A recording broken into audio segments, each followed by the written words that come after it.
இந்த நாளிலே கர்த்தர் குறிப்பிட்டு சொல்லுகிற ஒரு திறப்பை குறித்து நான் உங்களிடத்துல பேச போகிறேன். அந்த திறப்பை குறித்து நாம் அறிய வேண்டும் என்றால் 2 தீமோத்தேயுவின் புத்தகம் 3வது அதிகாரம் 1 7 வசனங்கள் வரை நான் வாசிக்கிறேன், கேளுங்கள். 2 Timothy chapter 3 verse 1 onwards. மேலும் கடைசி நாட்களில் கொடிய காலங்கள் வரும் என்று அறிவாயாக.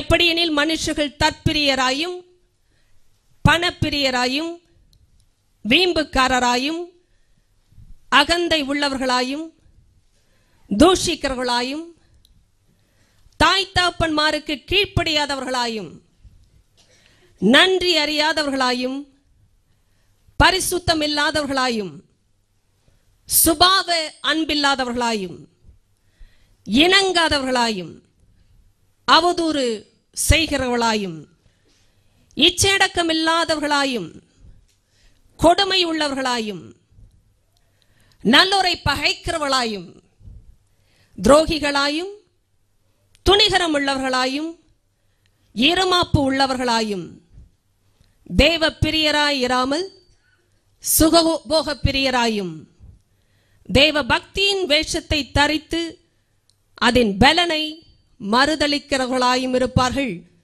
இப்படிப்பட்டவர்களை நீ விட்டு விலகு. பாவங்களால் நிறைந்து பற்பல இச்சைகளால் இழுப்புண்டு எப்போதும் கற்றாலும் ஒருபோதும் சத்தியத்தை அறிந்து உணராதவர்களாயிருக்கிற பெண் பிள்ளைகளுடைய வீடுகளில் இப்படிப்பட்டவர்கள் நுழைந்து அவர்களை வசப்படுத்தி கொள்ளுகிறார்கள்.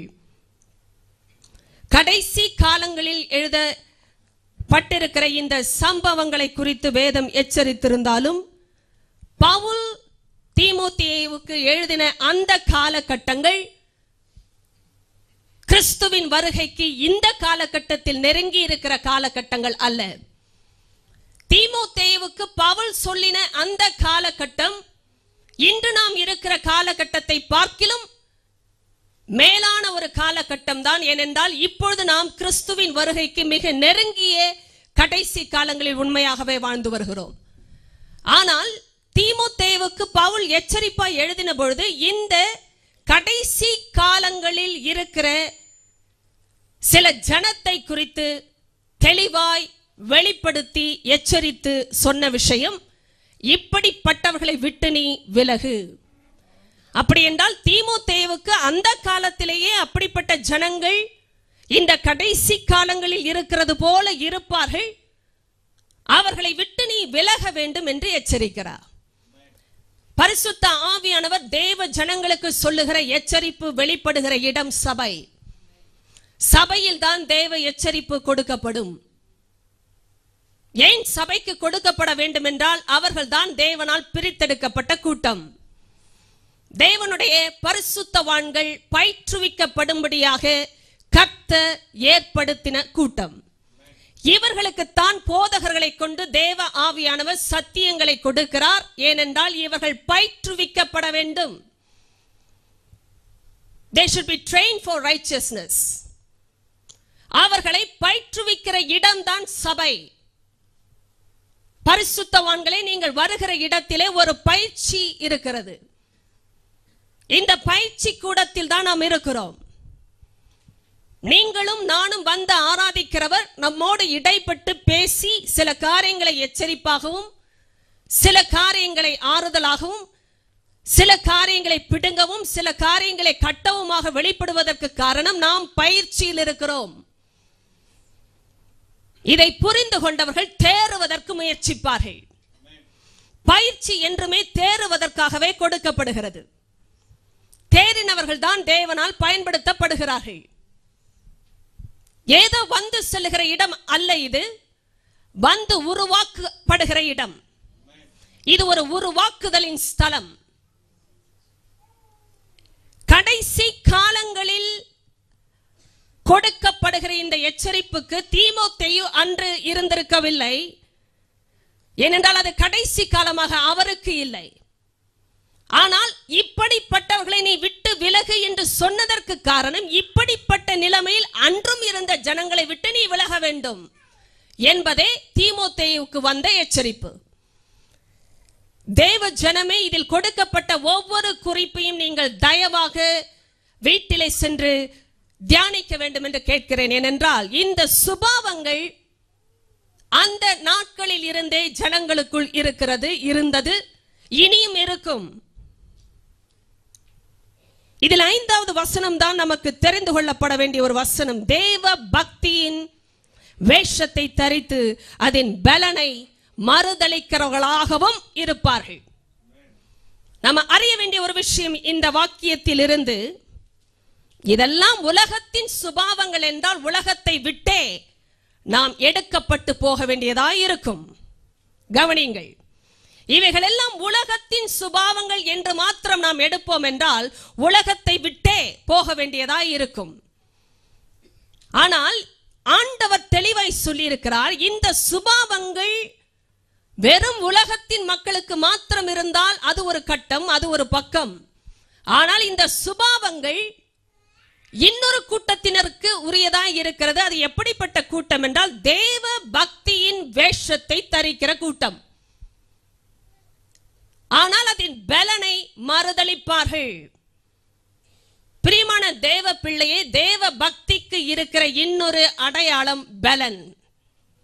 வாயை திறந்து எல்லாரும் சொல்லுவோமா? பலன். தேவ பக்திக்கு இருக்கிற ஒரு அடையாளம் பலன். பலவீனமாய் இருக்கிறோம் என்றால் அநேக முறை பிசாசு தேவ பக்திக்கு விரோதமாய் போராடி தேவ பக்திக்காக வாழ்ந்து நடந்து தேவனை பிரியப்படுத்த வேண்டும் என்று நினைக்கிற ஜனங்களை துன்பப்படுத்துகிறான். அது உண்மைதான். தேவ பக்தியாய் நடக்க மனதுள்ளவர்கள் துன்பப்படுத்தப்படுவார்கள். இதே அதிகாரத்தில் வந்திருக்கிற ஒரு வார்த்தை, 12வது வசனம். தேவ பக்தியை நடக்க மனதுள்ளவர்கள் துன்பப்படுத்தப்படுவார்கள். இதனால் பலவீனங்கள் வருகிறது உண்மை. ஆனால் தேவ பக்தியின் அடையாளம் பலன். காரணம், அது வேண்டும். அதற்காகவே வாஞ்சித்து நடக்கிற ஒரு தேவ பிள்ளைக்கு பரிசுத்த ஆவியானவர் பலவீனங்கள் வந்தாலும் அதன் வல்லமைகளை உடைத்து பலத்தால் இடை கட்டுகிறார். ஹல்லேலூயா. தேவ பக்தியாய் நடக்க மனதுள்ள ஒரு தேவ பிள்ளையை கர்த்தர் பலவீனத்தில் வைப்பது இல்லை, பலத்தால் இடை கட்டுகிறார். நாம் சோர்ந்து போவது உண்மை, நாம் தளர்ந்து போவது உண்மை, நாம் கால் தடுமாறுவது நிச்சயம், நாம் வழி விலகி போனதும் உண்மை. ஆனால் தேவ பக்தியாய் வாழ வேண்டும் என்ற மனது இருந்தால் அந்த பிள்ளையை தேவன் பலத்தால் இடைக்கட்டி ஸ்திரப்படுத்துகிறார் காலடிகளை. அப்படிப்பட்ட நாட்களில் இருந்து கொண்டிருக்கிற நமக்கு தேவ எச்சரிப்பு விசேஷமாக கொடுக்கப்படுகிறது. என்ன என்றால், இப்படிப்பட்ட மக்களை விட்டு நீ விலகு. தேவ பிள்ளையே, தேவ பக்தி உங்களுக்கு உரியது என்றால், தேவ பக்தியின்படி நடக்க மனது உங்களுக்கு இருக்கிறது என்றால், எப்படியும் நடந்தால் அந்த பக்தி காப்பாற்றப்படுவது இல்லை. தேவ பக்திக்கு ஒரு பலன் உண்டு. ஆனால் இந்த பலனை மறுதலிக்கிற மக்கள் மத்தியில் நீங்கள் ஐக்கியம் வைப்பீர்கள் என்றால் உங்களுக்குரிய பலன் திருடப்படும், உங்களுக்குரிய அதிகாரம் திருடப்படும், உங்களுக்குரிய ஸ்தானம் திருடப்படும், உங்களுக்கு கொடுக்கப்பட்ட வெளிச்சம் திருடப்படும். காரணம், நீங்கள் பலனை மறுதலிக்கிறவர்கள் மத்தியில் ஐக்கியம் வைத்திருக்கிறீர்கள். அவர்கள் வேஷத்தாரிகள் மாத்திரமே, வசனத்தின்படி ஆனால் நடக்க ஒப்பு கொடாதவர்கள். இதைத்தான் நாம் பார்க்கும் பொழுது, எப்படிப்பட்ட ஐக்கியத்திற்குள் ஒரு தேவ பிள்ளை தன்னை காத்துக் கொள்ள வேண்டும் என்பதை வேதம் திரும்பவுமாய் பேசி இருக்கிறது. ஏதோ பிரசங்கத்திற்காக நான் இதை சொல்லுகிறேன் என்று நினையாதிருங்கள். இது தேவ வாக்கியம், இது தேவ வசனம். இது பிரசங்கிக்கப்படுகிற இடத்திலே தேவ ஆவியானவர் கிரியை செய்கிறார். அவர் கிரியை செய்யும் பொழுது விடுதலை உண்டாகிற இடத்தில் நாம் இருக்கிறோம். உங்களுக்கும் எனக்கும் எந்த இடத்தில் வாசல்கள் திறந்திருக்கிறது, எதை அடைக்க வேண்டும் என்பதை தேவ ஆவியானவர் எச்சரிக்கிறார். வாசல்கள் திறந்திருக்கிறது என்றால் ஒரே ஒரு அர்த்தம், பக்க வாசல்கள். இயேசு மெய்யான வாசல். அவரில் உட்பட பிரவேசிக்கிறவன் உள்ளும் புறமும் மேய்ச்சலை கண்டடைவான். உள்ளும் புறமும் அவருக்குள் மேய்ச்சல் உண்டு. நிறைவான பரிபூர்ணமான மேய்ச்சல் என்ற அர்த்தம். இயேசுவுக்குள் பிரவேசிக்கிறவர்கள், இயேசு என்றுமே மேய்ச்சலை வெறும் பேச்சாக கொடுக்கிறவர் அல்ல, வார்த்தையினால் கொடுக்கிறவர். அது வெறும் பேச்சல்ல, அது அவருடைய ஜீவ வார்த்தை. இந்த வார்த்தையில் தான் மேய்ச்சல் ஒரு விசுவாசிக்கு உண்டாகிறது. தேவ பிள்ளையை அறிந்து கேளுங்கள். நாம் யாரிடத்தில் ஐக்கியம் வைக்க வேண்டும் என்பதை வேதம் சொல்லி இருக்கும் பொழுது, ஏன் சிலர் அதை மறுதலிக்கிறார்கள்? தெரிந்தும் மறுதலிக்கிறார்கள். மறுதலிப்பு என்பது அறியாமையில் வருவது அல்ல, அறிந்தே செய்வது. நிறைய நேரம் நாம் வசனத்தை படிக்கும் பொழுது ஏதோ பாவமாய் பரிதாபமாய் பேதையராய் நடக்கிற காரியம் என்று நினைக்கிறோம். அல்ல, தேவ பக்தியின் வேஷம் என்று தெரிந்தும் அதை தரித்துக் கொள்வதற்கு காரணம் அதன் பலனை மறுதலிக்கிற உள்ளான இருதயம். தேவ பக்தி பலனுக்குரியது. பிரியமானவர்களே, நான் தேவ பக்தியான மனுஷன் என்றால் என்ன அர்த்தம் தெரியுமா? நான் பலத்துக்குரிய ஆள், பலவீனத்துக்குரிய ஆள் அல்ல. ஹல்லேலூயா. நான் பலத்துக்குரிய மனுஷன், நான் பலத்துக்குரிய மகள். பலவீனமானவர்கள் அல்ல. அதனால் தான் பலவீனனும் தன்னை பலவான் என்று சொல்லிக் கொள்வானாக. இது நடிப்பு அல்ல, வேஷம் அல்ல, இதுதான் சத்தியம். பலவீனங்கள் வரலாம், ஏனென்றால் துன்பப்படுத்துகிறவன் இருக்கிறான். ஆனால் தேவ பக்தியை நடக்க மனதுடைய ஒரு பிள்ளைக்கு தேவனே பலனாய் மாறுகிறார். ஹல்லேலூயா. தேவனே பலனாய் மாறுகிறார். நீங்கள் அறிய வேண்டும், ஏன் இந்த கூட்டத்தார் மறுதலிக்கிறார்கள்? அப்படி என்றால் என்ன அர்த்தம்? தெரிந்தே வேண்டாம் என்று சொல்வது. தெரிந்தே வேண்டாம் என்று சொல்வது. இதற்கு உலகத்தில் ஒரு ஆளாய் இருந்து விட்டால் பரவாயில்லை. இயேசுவை அறியாத நிலைமையில் இருந்து விட்டால் பரவாயில்லை. இல்லை என்றால் இயேசுவின் வழியில் நடக்க எனக்கு மனதில்லை என்று காண்பித்து விட்டால் பரவாயில்லை. ஆனால் இந்த கூட்டத்தார் வேஷமிட்டு திரிகிறார்கள்.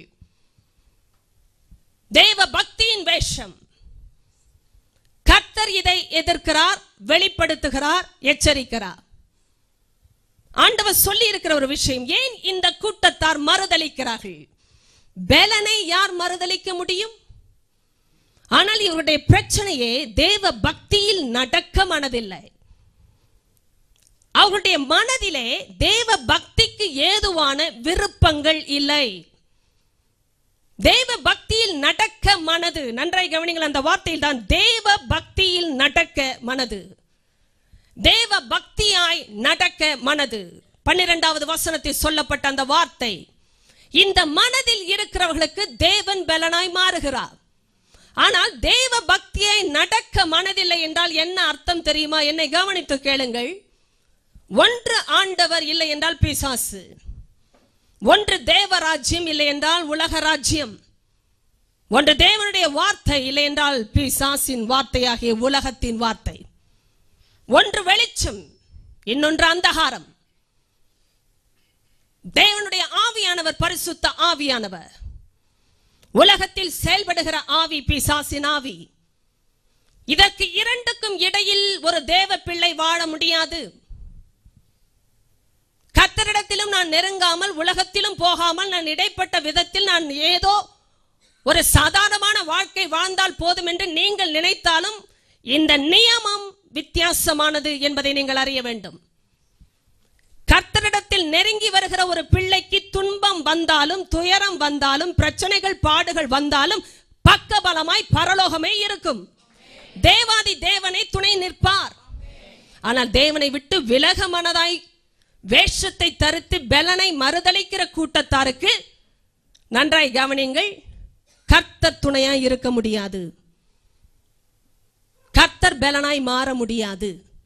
அதனால் தான் அவர்கள் பலனை மறுதலிக்கிறார்கள். காரணம், கர்த்தர் இல்லை என்றால் பலன் இல்லை. ஆனால் ஆண்டவர் இருக்க வேண்டும் என்றால் அவர் சொல்லுகிற வழியில் தான் அது நடக்கும். அவர் சொல்லி இருக்கிற சத்தியத்தை நாம் தியானித்து அதன்படி வாழ்ந்தால் மட்டுமே நடக்கும். வெறுமையாய் யோசித்துக் கொண்டு நம்முடைய வழியில் வாழும் பொழுது அது நடப்பது இல்லை. நீங்கள் ஆராய்ந்து பார்க்க வேண்டிய வசனம், ஏன் தேவ பக்தியின் வேஷம் வந்ததானால் பலன் மறுதளிக்கப்பட்டது என்றால் இது ஒரு இருதயத்தின் நிலைமை. 6-7 வசனங்களை பாருங்கள். பாவங்களால் நிறைந்து பற்பல இச்சைகளால் இழுப்புண்டு எப்போதும் கற்றாலும் ஒருபோதும் சத்தியத்தை அறிந்து உணராதவர்களாயிருக்கிற பெண் பிள்ளைகளுடைய வீடுகளில் இப்படிப்பட்டவர்கள் நுழைந்து அவர்களை வசப்படுத்திக் கொள்ளுகிறார்கள். கவனியுங்கள், பெண் பிள்ளைகள் என்று சொல்லப்பட்ட இந்த கேட்டகரி வேதத்திலே குறிப்பிட்ட ஒரு வார்த்தை. பெண்களா இருக்கலாம், ஆனால் பெண் பிள்ளைகளா இருக்கக்கூடாது. கவனிக்கிறீர்களா பெண்களே? பெண்களா இருக்கலாம், ஆனால் பெண் பிள்ளைகளா இராதேங்கள். அப்படி என்றால் ஆண்கள் சரியானவர்களா? அந்த அர்த்தம் அல்ல. இது ஆண்களுக்கும் பொருந்துகிற ஒரு வார்த்தை தான். பெண் பிள்ளை என்ற வார்த்தையே பாவங்களால் நிறைந்து பற்பல இச்சைகளால் இடுப்புண்கிற வாழ்க்கை. ஏவாள் காலத்தில் இருந்தே வருகிற பிரச்சனை. ஏன் பெண்கள் அதிகமாய் பாதிக்கப்படுகிறார்கள்? வஞ்சிக்கப்படுவதே பெண்களுடைய கூட்டத்தில் தான் நடக்கிறது. ஏவாள் தன் வாழ்க்கை வஞ்சிப்புக்கு ஒப்பு கொடுத்த அந்த கட்டத்திலிருந்து பார்க்கிற ஒரு காரியம், பெண்கள் அதிகமாய் வஞ்சிக்கப்படுகிறார்கள். சத்தியம் தெரியாததினால் அல்ல, சத்தியத்தை கேட்கிற இடத்தில் இருந்தாலும் சபையில் இருந்தாலும் இவர்களுடைய உள்ளான இருதயத்தின் நிலைமை என்ன என்று வேதம் வெளிப்படுத்துகிறது. இவர்கள் பாவங்களால் நிறைந்திருக்கிறார்களாம், பற்பல இச்சைகளால் ஈடுபுண்கிறார்களாம். அப்படி என்றால் பாவங்கள் இச்சைகள் இன்னும் விலகவில்லை. ஆனால் எப்போதும் கற்றாலும், they are always learning but never able to understand or acknowledge the truth. சத்தியத்தை கேட்டுக்கொண்டே இருந்தாலும் புரியாது, உணரவே முடியாது. ரட்சிப்புக்கு ஏதுவாக பரிசுத்தத்திற்குள் அர்ப்பணித்து வர முடியாது. காரணம், இவர்களுக்குள் இருக்கிற பிரச்சனையே பாவம், இழுப்பு. இந்த இழுப்பு வந்ததற்கு காரணம் என்ன தெரியுமா? இச்சைகள். தேவ பிள்ளையை நீங்கள் எவ்வளவு சத்தியத்தை கேட்டாலும் சத்தியம் செயல்படாமல் போவதற்கு ஒரே ஒரு காரணம், அநேக காரியங்கள் இச்சைகள் உள்ளே கிரியை செய்து அசைக்கிற ஒரு நபரா உணரக்கூடிய இருதயம் அந்த நபருக்கு இல்லாமல் போகிறது. நீங்கள் நானும் அறிய வேண்டிய விஷயம் இருந்தால் என்ன, இது என்னுடைய பர்சனல் வாழ்க்கை தானே, it's all about my personal life, who CARES, என்னுடைய சொந்த வாழ்க்கை, இதில் என்ன பிரச்சனை என்று நினைக்கலாம். கவனியுங்கள், பிரச்சனை அதை விடவும் மேலாக இருக்கிறது. இப்படிப்பட்ட தனிப்பட்ட அனுபவங்கள் இருந்தும் அதிலிருந்து ஒரு வெற்றியை வாங்கக்கூடிய சத்தியத்தை பெற்றுக்கொள்ள அனுமதிக்காத தேவ பிள்ளைகள் என்ன ஆவார்கள்? அதாவது வேஷத்தை தரித்தவர்கள் என்ன ஆவார்கள்? வேறொரு கூட்டத்தாரோடு இணைக்கப்படுவார்கள். அதுதான் பயங்கரம். என்ன நடக்கும்? இப்படிப்பட்ட பெண் பிள்ளைகளை தேடி சிலர் வருவார்கள். எல்லாரையும் அல்ல, உங்களுக்கு புரிகிறது என்று நான் நம்புகிறேன். எல்லாரையும் தேடி எல்லாரும் போக மாட்டார்கள் ஐயா. அம்மா கவனிங்க, எல்லாரும் எல்லாரையும் தேடுவது இல்லை. யாரை யார் தேடுகிறார்கள் என்று வேதம் எச்சரிக்கிறது. இப்படி உணராமல் இருக்கிற கூட்டத்தார் சத்தியத்தை கேட்காதவர்களும் அல்ல, சத்தியத்தை கற்காதவர்களும் அல்ல. இவர்கள் கற்றுக்கொண்டே இருக்கிறார்கள், சத்தியத்தை கற்றுக்கொண்டே இருக்கிறார்கள், ஆனால் உணரக்கூடிய இருதயமே இல்லை. எத்தனை பேர் சத்தியம் திரும்ப திரும்ப திரும்ப திரும்ப வந்தாலும் உணரவே உணராத இருதயம், அப்படியே சுய வாழ்க்கையிலும் இச்சையிலும் பாவங்களிலும் அசைகிற ஒரு இருதயம். They are called weak-willed women. தெரியுமா உங்களுக்கு? So weak they are in their will. யார் வேணாலும் வந்து அசைச்சிடலாம், யார் எதை பேசினாலும் நம்புவார்கள். ஆனால் கற்றுக்கொண்டே இருக்கிறார்கள். எதை தெரியுமா? சத்தியத்தை கற்றுக்கொண்டே இருப்பார்கள், கேட்டுக்கொண்டே இருப்பார்கள். ஆனால் இவருடைய இருதயத்தில் ஒரு திடமாய் நிற்கக்கூடிய பலனே இல்லை. ஏன் தெரியுமா? நான் சொல்வதை நன்றாய் கவனிங்கள். பிசாசு சிலரை நன்றாய் உறங்க வைப்பான். நான் சத்தத்தை நம்பாத ஆள். எனக்கு தெரியும் பரிசுத்த ஆவியானுடைய வல்லமை வேறு. சில பேருக்கு சத்தமே தாளாட்டாக இருக்கும், ஆனால் சத்தியம் கிளறிவிடும். தூங்குற ஆளையும் உணர்வுள்ள ஆளாய் மாற்றுவது சத்தியம், சத்தம் அல்ல. கர்த்தருடைய சத்தம் அக்னி ஜுவாலைகளை பிளக்கும். காதேஸ் வனாந்திரத்தையும் அதிர பண்ணும், பெண்மான்களையும் ஈனும்படி செய்யும். இது அதுதான். அதை நான் விசுவாசித்து தான் நிற்கிறேன். நன்றாய் கவனிங்க. பெண் பிள்ளைகளாய் இராதேயுங்கள், பெண்களாய் இருங்கள். சிலர் நினைக்கிறார்கள் பெண்கள் பலவீனமான பாண்டம், அதனால்தான் அப்படியோ. ஐயா, பலவீனமான பாண்டம் என்று சொன்னது சரீரத்தை, ஆவியை அல்ல. ரட்சிப்பு ஆணுக்கும் பெண்ணுக்கும் ஒன்றென்றால் அதிகாரமும் அபிஷேகமும் ஆணுக்கும் பெண்ணுக்கும் ஒன்றுதான். அப்படி என்றால் பலனும் ஒன்றுதான். சரீர நிலைமையில் தான் வித்தியாசம். இல்லை என்றால் பெண்கள் ஏதாவது செய்திருப்பார்கள் இந்த நேரத்திலே. ஆனால் கர்த்தர் நல்லவர், இந்த வித்தியாசத்தை வைத்தார். நீங்கள் நன்றாய் அறிய வேண்டும், பலத்திலே என்று வரும் பொழுது ஆவிக்குரிய பலத்திலே பெண்கள் பலனாய் இருக்க அழைக்கப்பட்டவர்கள், பலவீனர்களாய் அல்ல. யார் வேண்டுமானாலும் வந்து அசைக்கிற வாழ்க்கை என்றால் அந்த வாழ்க்கையில் இருக்கிற ஒரே ஒரு பிரச்சனை, அவர்கள் இச்சைகளில் இழுப்புண்டு போகிற ஒரு வாழ்க்கையில் இருக்கிறார்கள். They are always swayed by all kinds of evil desires. எப்பொழுதும் அசைகிற ஒரு வாழ்க்கை என்றால் என்ன அர்த்தம்? இந்த இச்சைகள் இருக்கிற வாழ்க்கை அசையும். எத்தனை பேருக்கு புரிகிறது? இச்சைகளால் நிறைப்புண்கிற வாழ்க்கை தான் அசையும். நான் நன்றாய்த்தான் இருந்தேன், அவர்கள் வந்து என்னை மாற்றி விட்டாரும், அப்படி செய்ய முடியாதுங்க. நான் நன்றாய்த்தான் புரிந்து வைத்திருந்தேன், அவர்கள் வந்து குழப்பி விட்டார்கள், யாரும் செய்ய முடியாது. கவனிக்கிறீர்களா? நான் சரியாய்த்தான் இருந்தேன், அவர்கள் வரும் வரைக்கும், அவர்கள் வந்த பிறகுதான் என் வாழ்க்கை மாறிவிட்டது. அப்படி என்றால் யார் யாருடைய கட்டுப்பாட்டிற்குள் இருக்கிறோம்? கர்த்தரே அதை செய்ய மாட்டா. ஒரு மனுஷனையும் வலுக்கட்டாயம் செய்து கட்டாயப்படுத்தி பலவந்தப்படுத்துகிற ஒரு பரிசுத்த ஆவியானவர் அல்ல. He is a gentle God. மென்மையானவர். உணர்த்துவார், புரிய வைப்பார், காட்டுவார், வழி நடத்துவார், ஒப்பு கொடுத்தால் செய்ய வைப்பார். ஒரு நாளும் பலவந்தப்படுத்தாதவர். நீங்கள் அறிய வேண்டும், மற்றவர்கள் வந்ததினாலே உங்களுடைய வாழ்க்கை மாறுபாடானது என்று சொல்லாதிருங்கள். என் சூழ்நிலை இப்படி, நான் வேலை செய்த இடம் அப்படி, என்னோடு வந்தவர் அப்படி, எல்லாவற்றுக்கும் சத்தியம் இருக்கிறது. ஆண்டவர் சொல்கிறார், இப்படிப்பட்டவர்களுடைய வீடுகளிலே, கவனிங்கள், எப்படிப்பட்டவர்கள்? பெண் பிள்ளைகளுடைய வீடுகளுக்கே சிலர் போவார்கள். எல்லா பெண்களுடைய வீட்டிற்கு அல்ல, எல்லா ஆண்களுடைய வீட்டிற்கு அல்ல. சிலர் சிலரை இனம் கண்டு கொள்வார்கள். ஐயா அம்மா, சபைக்கு இது பொருந்துகிற சத்தியம். உங்களை பார்க்கிற இன்னொரு ஆளுக்கு தெரியும் எப்படிப்பட்ட கேட்டகரி என்று. நீங்க எந்த மாதிரி கிளாஸ் என்று மற்றவர்களுக்கு தெரியும், தெரிய வரும். பலவீனம் வெளிச்சம் போட்டு காட்டும், பலத்தையும் யாரும் மறைக்கவும் முடியாது. சத்தியத்தை கேட்டு கேட்டு கேட்டு கேட்டு இன்னும் உணர்வே இல்லாத வாழ்க்கை என்றால் என்ன அர்த்தம்? இச்சைகள் இன்னும் அசைத்து கொண்டிருக்கிறது. இப்படிப்பட்ட ஆளுகளுடைய வீட்டிற்கு தான் சிலர் நுழைகிறார்கள், எல்லாருடைய வீடுகளுக்கும் அல்ல. எப்படிப்பட்ட ஆட்கள் இவர்களை இனம் கண்டு கொண்டார்கள் தெரியுமா? அந்த கூட்டத்தாரை கவனியுங்கள்.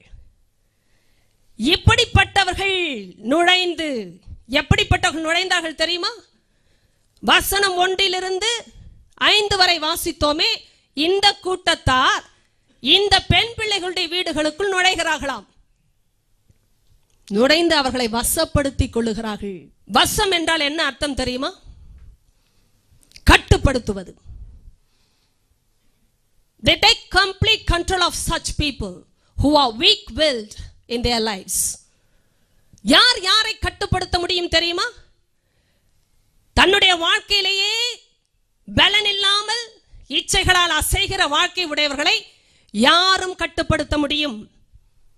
எத்தனை பேருக்கு சத்தியம் விளங்குகிறது? ஓ, என்னை மீறி நடந்து விட்டது. ஏனென்றால் உங்களை மீறி நடக்க நீங்கள் அனுமதித்தீர்கள்.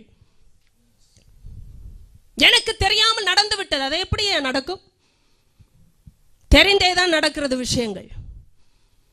தெரியாமல் நடந்து விட்டது என்றால் ஒரே ஒரு விஷயம்தான், நீங்களே உங்களை அறியாமல் இருக்கிறீர்கள். அதனால் தான் அது நடக்கிறது. கவனிங்கள், கட்டுப்பாட்டை இழக்கிற ஒரு வாழ்க்கை பலத்தை இழந்த வாழ்க்கை. பலன் இல்லாத வாழ்க்கை தான் கட்டுப்பாட்டை இழக்கிறது. கார் ஓட்டுறவங்க கண்ட்ரோல்ல கார் இருக்கணும். கார் என்னை ஓட்டிக்கொண்டு போனது என்றால் ஏதாவது சொல்வீர்கள் என்றால் உங்களை பார்க்கிறவர்கள் ஒரு மாதிரி நினைப்பார்கள். காரை எடுத்த பொழுது நான் தான் எடுத்தேன், போகிற வழியில் என்னை ஓட்டிக்கொண்டு போய்விட்டது என்றால் என்ன அர்த்தம்? ஓட்டின நீங்களே ஓட்டப்பட வேண்டியவராய் இருக்கிறீர்கள் என்றுதான் அர்த்தம்.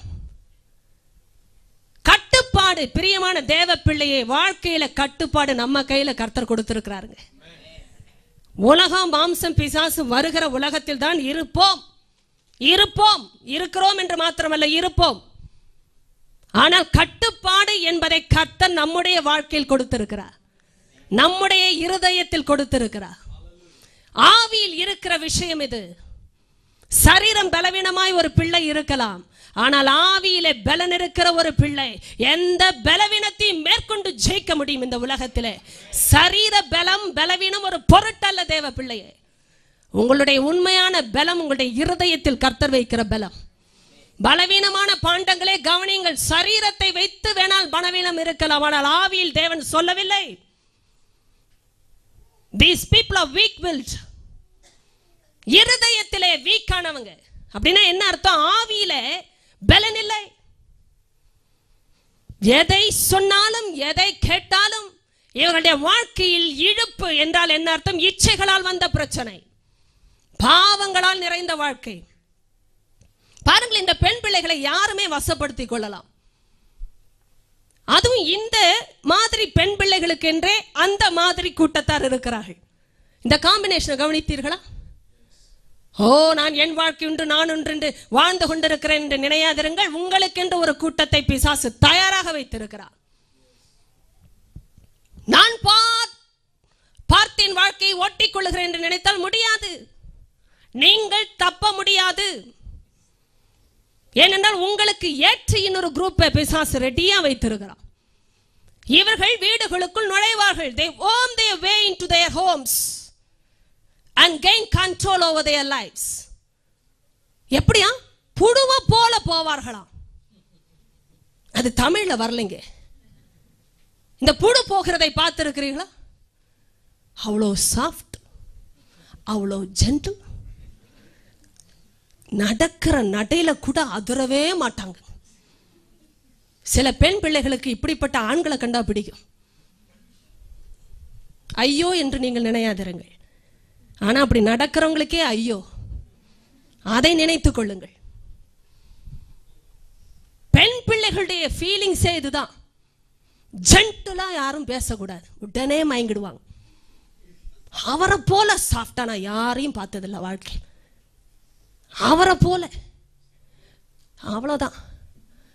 என்ன ஒரு நடை, என்ன ஒரு பளபளப்பு, என்ன ஒரு அருமையான பேச்சு. பேசும்பொழுதே என் உள்ளத்துல அப்படியே ஒரு சாந்தம், ஒரு ஆறுதல். அம்மா, நீங்க தான் பெண் பிள்ளை, வேற யாரும் இல்லை. அதுக்காக சாஃப்டா பேசுறவங்களை எல்லாம் தப்பா நினைச்சிடாதீங்க. சாந்தமாய் காண்பித்துக் கொள்ளுகிறவர்களாலே அவர்களை எல்லாரையும் தவறாய் நினைக்காதிருங்கள். It's a matter of discernment. பகுத்தறிவு, மூளை அறிவு அல்ல. தேவனுடைய சத்தியத்தில் பகுத்து தங்களை வகுத்து ஒப்பு கொடுத்து நடக்கிறவர்கள் பகுத்தறிவார்கள். எல்லாருக்கும் இது புரியாது. வீட்டுக்குள்ள எல்லாரையும் விடுகிறீர்களா? கவனம். யார் வீட்டை தேடி யார் போவார்கள் என்று வேதமே சொல்லிவிட்டது. எல்லார் வீட்டுக்கும் எல்லாரும் நுழைகிறது இல்லை. நுழைகிறது இல்லை. நுழைவு is about the open door. நுழைகிறது இல்லை. புழுவ போல யாரும் நுழைய முடியாது, நுழையக்கூடாது. தேவன் கம்பீரமாய் நுழைகிறவர். அவரிடத்தில் கம்பீரம் உண்டு. புழுவுக்குரிய சுபாவம் தேவனிடத்திற்கு உரியது அல்ல, அது தேவனும் அல்ல. பெண் பிள்ளைகளே கவனம், நீங்கள் பெண்களாய் இருக்க அழைக்கப்பட்டவர்கள், பெண் பிள்ளைகளாய் அல்ல. பலவீனம் பிசாசுக்குரியது, தேவனுக்குரியது அல்ல. இவர்களை அந்த கூட்டத்தார் வசப்படுத்திக் கொள்ளுகிறார்கள் என்றால் they gain control over such weak-willed women. பலவீனமானவர்களை இப்படிப்பட்ட கூட்டத்தார் வசப்படுத்திக் கொள்வார்கள். அதனால்தான் தேவ பிள்ளையை எச்சரிப்பின் காலம். யாரோ வந்தார்கள், யாரோ பேசினார்கள், நான் மாறிவிட்டேன், குழம்பி விட்டேன் என்றெல்லாம் சொல்வது வீணானது. ஏன் தெரியுமா? இருதயத்தின் இச்சைகள் தான் ஒரு மனுஷியை அசைய பண்ணுகிறது. அதனால் தான் வசனம் தெளிவாக சொல்லிக் கொண்டே போகிறது. நான் இந்த காலகட்டத்தில் சொல்ல வேண்டிய ஒரு முக்கியமான குறிப்பு, தேவ ஆவியானவர் அனுமதிக்கும் பொழுது நான் அடுத்த வாரத்தில் தொடர விரும்புகிறேன். எப்பொழுதுமே இச்சை ஒரு இணைப்பை தேடும். இச்சை இணைப்பை தேடும். It's a teamwork. It's a combination of two things. இச்சை இருக்கிற வாழ்க்கையிலே ஒரு இணைப்பு நிச்சயமாக உண்டாகும். ஆனால் நாம் நினைத்துக் கொள்ளக்கூடாது இது தேவன் கொடுக்கிற இணைப்பு என்று. கவனம், தேவன் கொடுக்கிற இணைப்பு இச்சையினால் வருகிற இணைப்பு அல்ல. உள்ளத்திலே பாவங்கள் இச்சைகள் இருக்கிறது என்றால் தேவையானது சத்தியம். ஆனால் சத்தியம் வந்தாலும் விட்டுக் கொடுக்க மனதில்லை என்றால் என்ன அர்த்தம்? பலனை பெற்றுக்கொள்ள மனதில்லை. மாறாக பலவீனத்திலேயே இருக்கக்கூடிய ஒரு முடிவை அவர்களே தெரிந்தெடுக்கிறார்கள். இப்படிப்பட்டவர்களுக்கு இணைப்பு உலகத்திலிருந்தே பிசாசு உண்டாக்குகிறான்.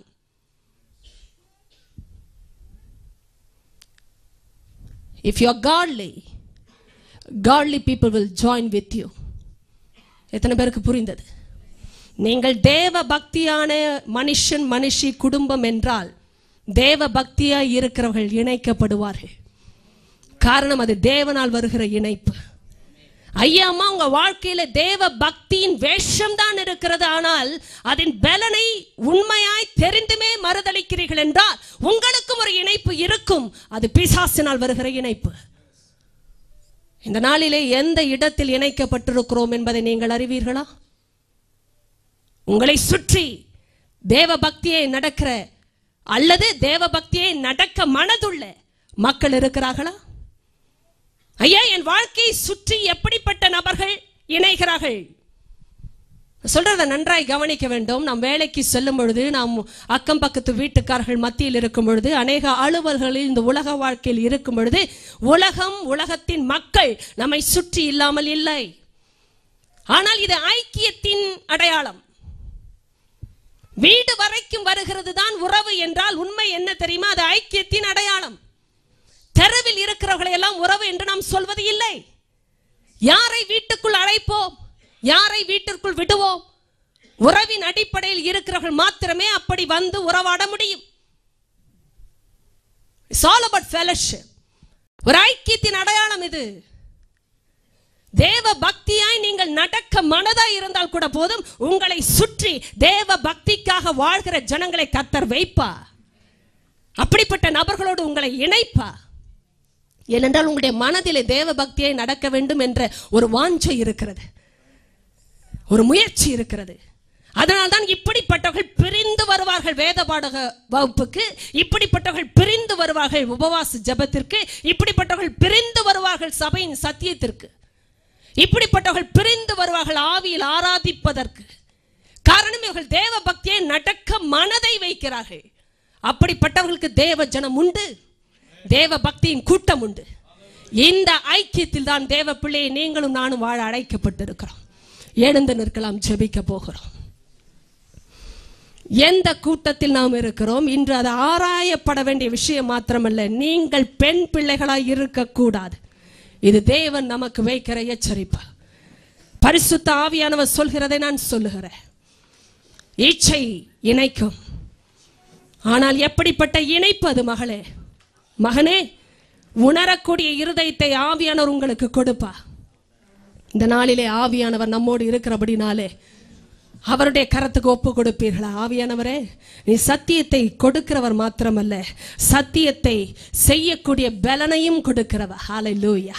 வெறும் சத்தியத்தை கொடுக்கிறவர் ஆவியானவர் அல்ல தம்பி, தங்கச்சி, சகோதரா, சகோதரி. அவர் பலனையும் கொடுக்கிறவர், பலத்தின் ஆவியானவர் அவர். ஹல்லேலூயா.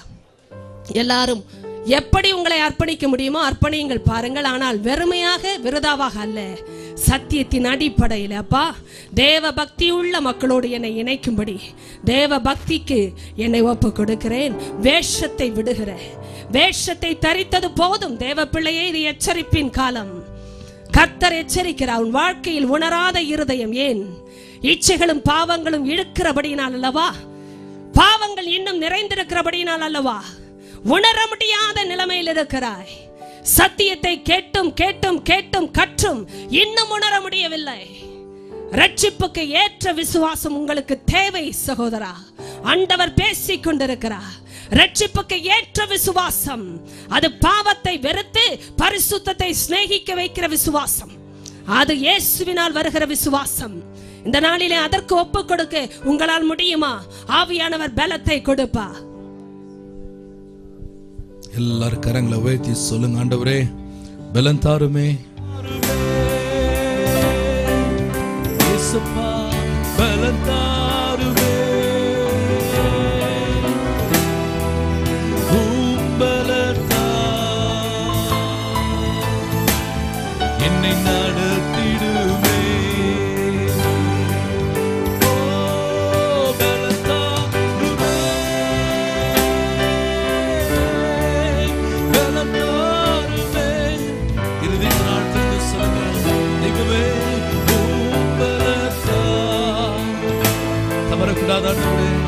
என்னை நடத்திடுமே.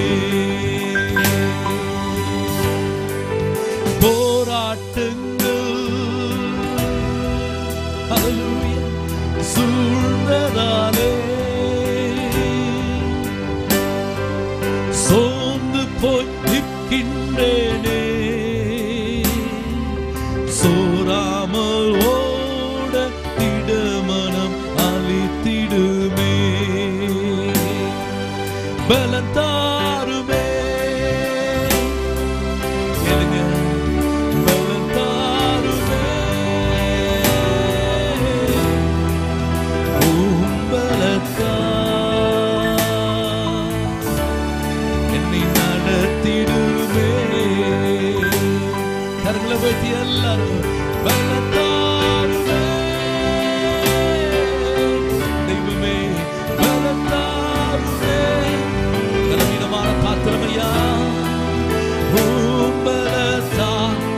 வல்லமை இறங்கி கொண்டிருக்கு. கரங்களை வெட்டி ஜெபம். என்னை நடத்தி வாலிய பிள்ளைகள், சிறு பிள்ளைகள் எல்லாரும் கரங்களை வெட்டி பலன் தாருமே, பலன் தாருமே. ஹல்லேலூயா. பலன் தாருமே என் தெய்வமே.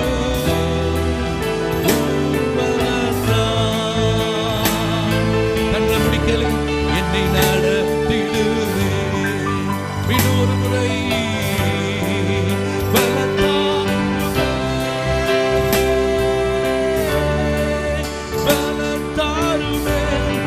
கட்டுப்பாட்டை நான் இழக்க விரும்பல சுவாமி.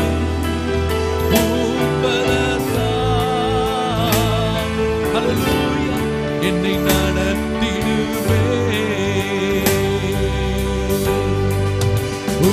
பலத்தா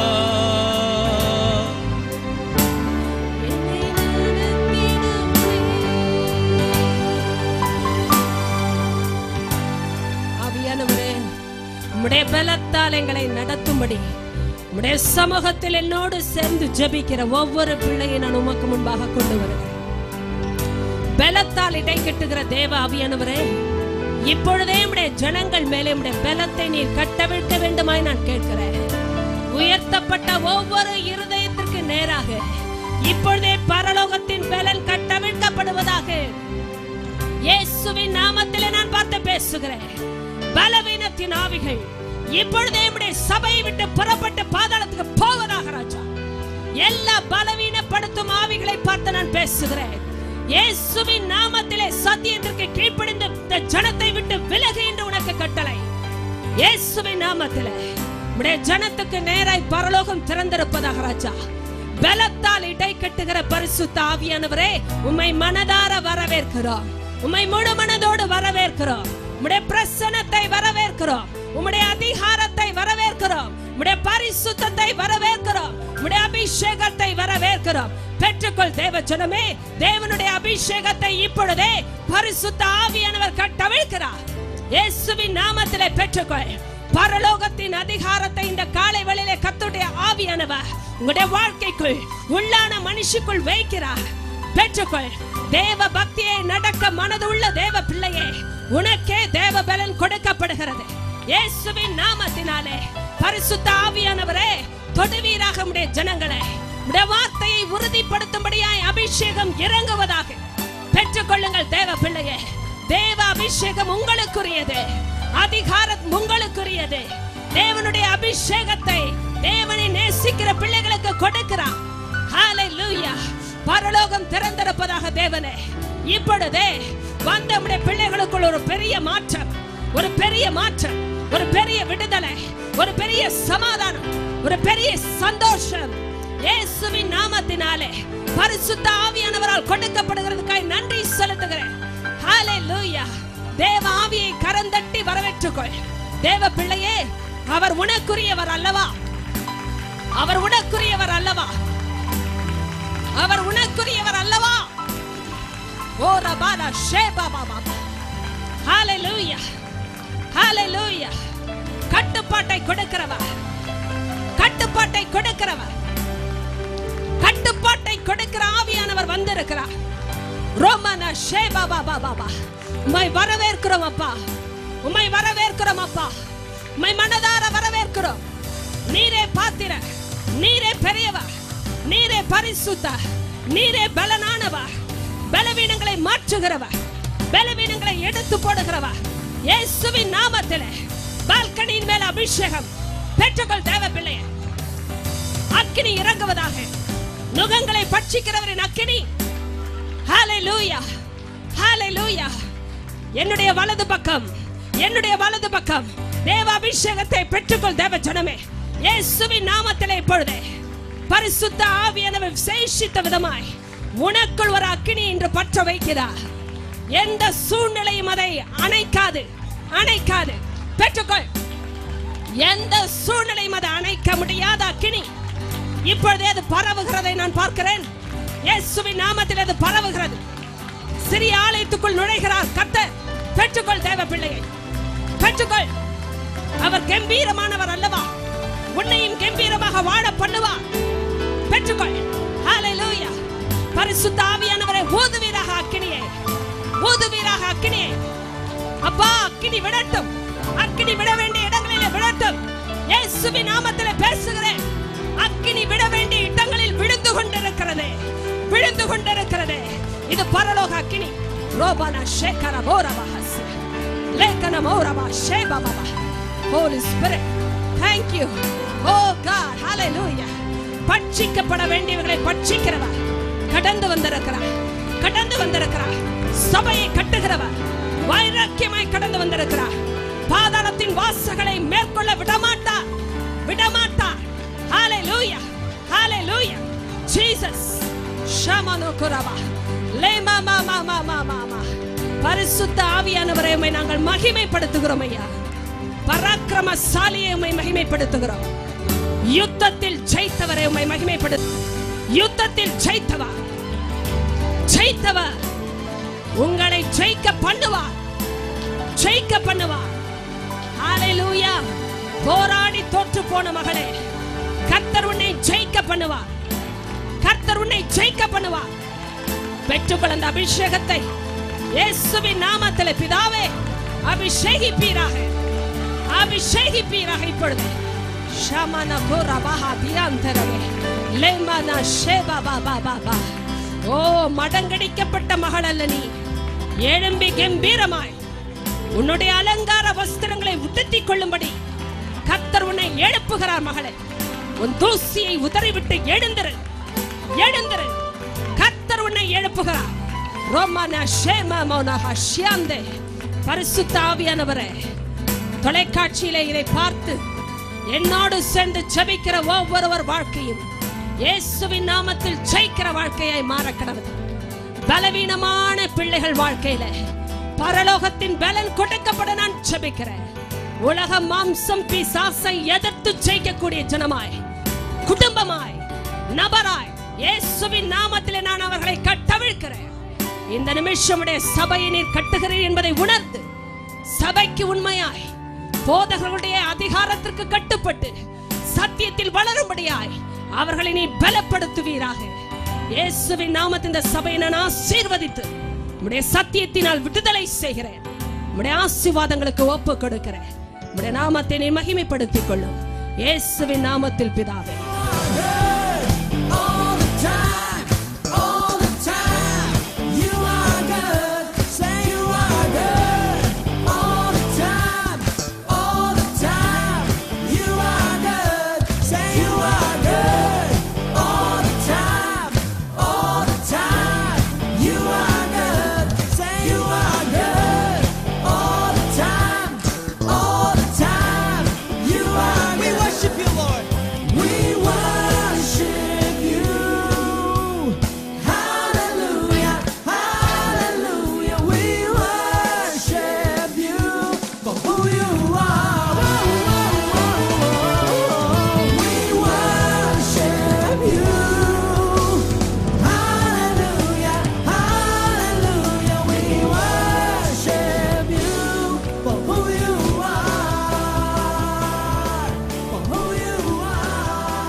நுழைந்து அவர்களை வசப்படுத்திக் கொள்ளுகிறார்கள். கவனியுங்கள், பெண் பிள்ளைகள் என்று சொல்லப்பட்ட இந்த கேட்டகரி வேதத்திலே குறிப்பிட்ட ஒரு வார்த்தை. பெண்களா இருக்கலாம், ஆனால் பெண் பிள்ளைகளா இருக்கக்கூடாது. கவனிக்கிறீர்களா பெண்களே? பெண்களா இருக்கலாம், ஆனால் பெண் பிள்ளைகளா இராதேங்கள். அப்படி என்றால் ஆண்கள் சரியானவர்களா? அந்த அர்த்தம் அல்ல. இது ஆண்களுக்கும் பொருந்துகிற ஒரு வார்த்தை தான். பெண் பிள்ளை என்ற வார்த்தையே பாவங்களால் நிறைந்து பற்பல இச்சைகளால் இடுப்புண்கிற வாழ்க்கை. ஏவாள் காலத்தில் இருந்தே வருகிற பிரச்சனை. ஏன் பெண்கள் அதிகமாய் பாதிக்கப்படுகிறார்கள்? வஞ்சிக்கப்படுவதே பெண்களுடைய கூட்டத்தில் தான் நடக்கிறது. ஏவாள் தன் வாழ்க்கை வஞ்சிப்புக்கு ஒப்பு கொடுத்த அந்த கட்டத்திலிருந்து பார்க்கிற ஒரு காரியம், பெண்கள் அதிகமாய் வஞ்சிக்கப்படுகிறார்கள். சத்தியம் தெரியாததினால் அல்ல, சத்தியத்தை கேட்கிற இடத்தில் இருந்தாலும் சபையில் இருந்தாலும் இவர்களுடைய உள்ளான இருதயத்தின் நிலைமை என்ன என்று வேதம் வெளிப்படுத்துகிறது. இவர்கள் பாவங்களால் நிறைந்திருக்கிறார்களாம், பற்பல இச்சைகளால் ஈடுபுண்கிறார்களாம். அப்படி என்றால் பாவங்கள், இச்சைகள் இன்னும் விலகவில்லை. ஆனால் எப்போதும் கற்றாலும் they are always learning but never able to understand or acknowledge the truth. சத்தியத்தை கேட்டுக்கொண்டே இருந்தாலும் புரியாது, உணரவே முடியாது. ரட்சிப்புக்கு ஏதுவாக பரிசுத்தத்திற்குள் அர்ப்பணித்து வர முடியாது. காரணம், இவர்களுக்குள் இருக்கிற பிரச்சனையே பாவம், இழுப்பு. இந்த இழுப்பு வந்ததற்கு காரணம் என்ன தெரியுமா? இச்சைகள்.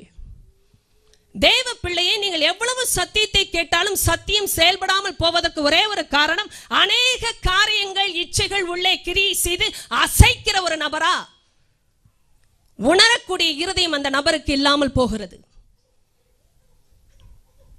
நீங்கள் நானும் அறிய வேண்டிய விஷயம் இருந்தால் என்ன, இது என்னுடைய பர்சனல் வாழ்க்கை தானே, it's all about my personal life, who CARES, என்னுடைய சொந்த வாழ்க்கை, இதில் என்ன பிரச்சனை என்று நினைக்கலாம். கவனியுங்கள், பிரச்சனை அதை விடவும் மேலாக இருக்கிறது.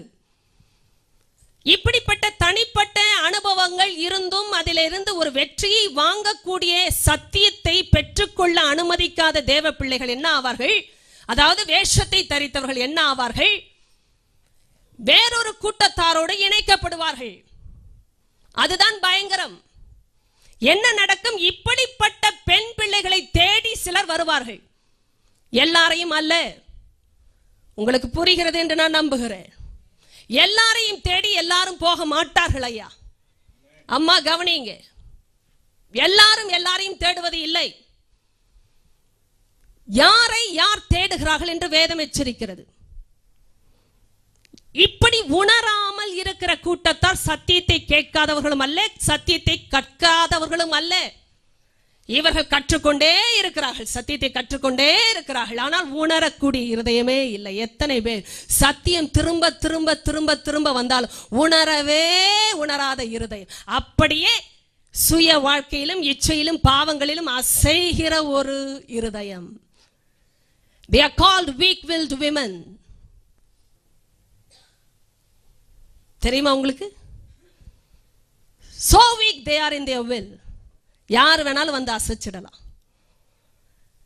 யார் எதை பேசினாலும் நம்புவார்கள். ஆனால் கற்றுக்கொண்டே இருக்கிறார்கள். எதை தெரியுமா? சத்தியத்தை கற்றுக்கொண்டே இருப்பார்கள், கேட்டுக்கொண்டே இருப்பார்கள். ஆனால் இவருடைய இருதயத்தில் ஒரு திடமாய் நிற்கக்கூடிய பலனே இல்லை. ஏன் தெரியுமா? நான் சொல்வதை நன்றாய் கவனிங்கள். பிசாசு சிலரை நன்றாய் உறங்க வைப்பான். நான் சத்தத்தை நம்பாத ஆள், எனக்கு தெரியும். பரிசுத்த ஆவியானுடைய வல்லமை வேறு. சில பேருக்கு சத்தமே தாளாட்டாக இருக்கும், ஆனால் சத்தியம் கிளறிவிடும். தூங்குற ஆளையும் உணர்வுள்ள ஆளாய் மாற்றுவது சத்தியம், சத்தம் அல்ல. கர்த்தருடைய சத்தம் அக்னி ஜுவாலைகளை பிளக்கும், காதேஸ் வனாந்திரத்தையும் அதிர பண்ணும், பெண்மான்களையும் ஈனும்படி செய்யும். இது அதுதான். அதை நான் விசுவாசித்து தான் நிற்கிறேன்.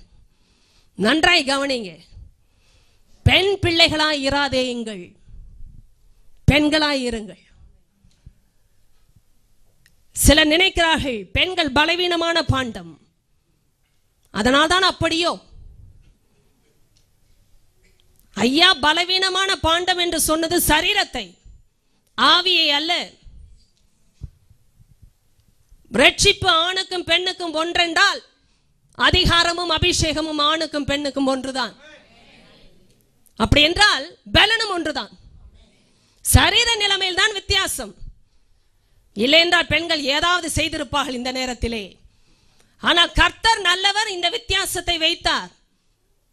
நீங்கள் நன்றாய் அறிய வேண்டும், பலத்திலே என்று வரும் பொழுது ஆவிக்குரிய பலத்திலே பெண்கள் பலனாய் இருக்க அழைக்கப்பட்டவர்கள், பலவீனர்களாய் அல்ல. யார் வேண்டுமானாலும் வந்து அசைக்கிற வாழ்க்கை என்றால் அந்த வாழ்க்கையில் இருக்கிற ஒரே ஒரு பிரச்சனை, அவர்கள் இச்சைகளில் இழுப்புண்டு போகிற ஒரு வாழ்க்கையில் இருக்கிறார்கள். They are always swayed by all kinds of evil desires. எப்பொழுதும் அசைகிற ஒரு வாழ்க்கை என்றால் என்ன அர்த்தம்? இந்த இச்சைகள் இருக்கிற வாழ்க்கை அசையும். எத்தனை பேருக்கு புரிகிறது? இச்சைகளால் நிறைப்புண்கிற வாழ்க்கை தான் அசையும்.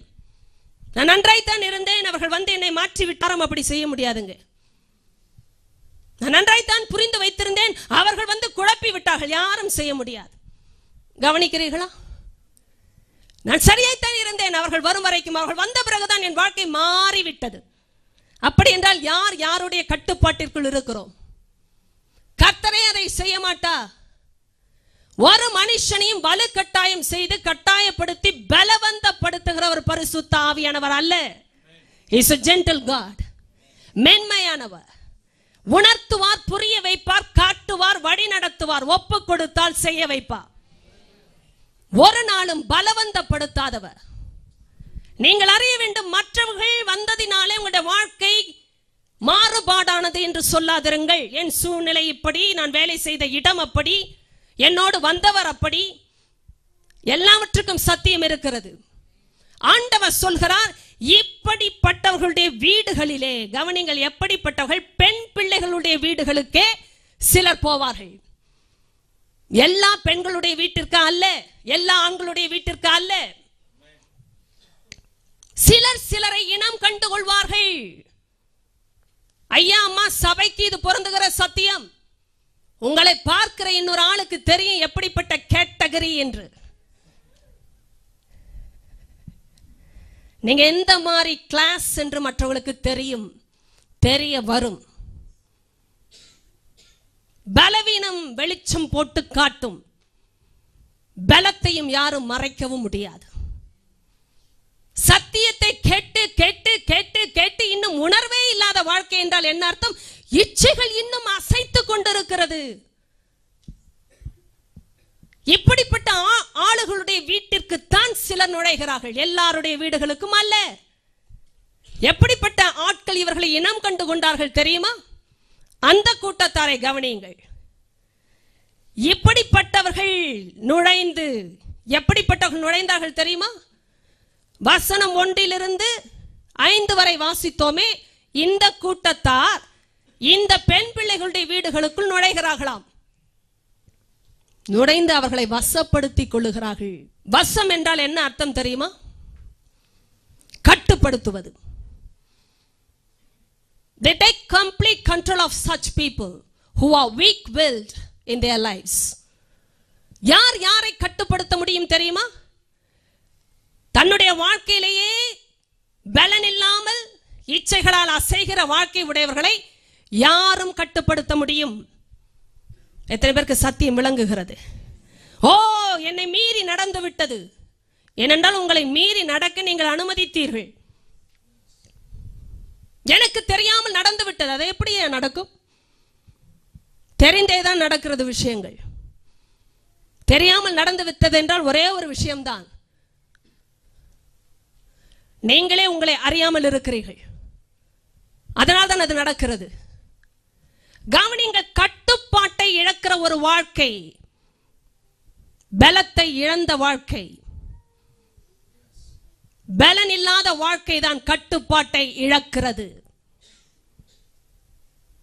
கார் ஓட்டுறவங்க கண்ட்ரோல்ல கார் இருக்கணும். கார் என்னை ஓட்டிக்கொண்டு போனது என்றால் ஏதாவது சொல்வீர்கள் என்றால் உங்களை பார்க்கிறவர்கள் ஒரு மாதிரி நினைப்பார்கள். காரை எடுத்த பொழுது நான் தான் எடுத்தேன், போகிற வழியில் என்னை ஓட்டிக்கொண்டு போய்விட்டது என்றால் என்ன அர்த்தம்? ஓட்டின நீங்களே ஓட்டப்பட வேண்டியவராய் இருக்கிறீர்கள் என்றுதான் அர்த்தம். கட்டுப்பாடு, பிரியமான தேவ பிள்ளையே, வாழ்க்கையில கட்டுப்பாடு நம்ம கையில கர்த்தர் கொடுத்திருக்கிறாருங்க. உலகம் மாம்சம் பிசாசு வருகிற உலகத்தில் தான் இருப்போம். இருக்கிறோம் என்று மாத்திரமல்ல, இருப்போம். ஆனால் கட்டுப்பாடு என்பதை கர்த்தர் நம்முடைய வாழ்க்கையில் கொடுத்திருக்கிறார், நம்முடைய இருதயத்தில் கொடுத்திருக்கிறார். ஆவியில் இருக்கிற விஷயம் இது. சரீரம் பலவீனமாய் ஒரு பிள்ளை இருக்கலாம், ஆனால் ஆவியிலே பலன் இருக்கிற ஒரு பிள்ளை எந்த பலவீனத்தையும் மேற்கொண்டு ஜெயிக்க முடியும் இந்த உலகத்திலே. சரீர பலம் பலவீனம் ஒரு பொருட்டல்ல தேவ பிள்ளையே. உங்களுடைய உண்மையான பலம் உங்களுடைய இருதயத்தில் கர்த்தர் வைக்கிற பலம். பலவீனமான பாண்டங்களே கவனிங்கள், சரீரத்தை வைத்து வேணால் பலவீனம் இருக்கலாம், ஆனால் ஆவியில் தேவன் சொல்லவில்லை. These people are weak-willed. இருதயத்திலே வீக்கானவங்க. அப்படின்னா என்ன அர்த்தம்? ஆவியில பலன் இல்லை. எதை சொன்னாலும் எதை கேட்டாலும் இவர்களுடைய வாழ்க்கையில் இழுப்பு என்றால் என்ன அர்த்தம்? இச்சைகளால் வந்த பிரச்சனை, பாவங்களால் நிறைந்த வாழ்க்கை. பாருங்கள், இந்த பெண் பிள்ளைகளை யாருமே வசப்படுத்திக் கொள்ளலாம்.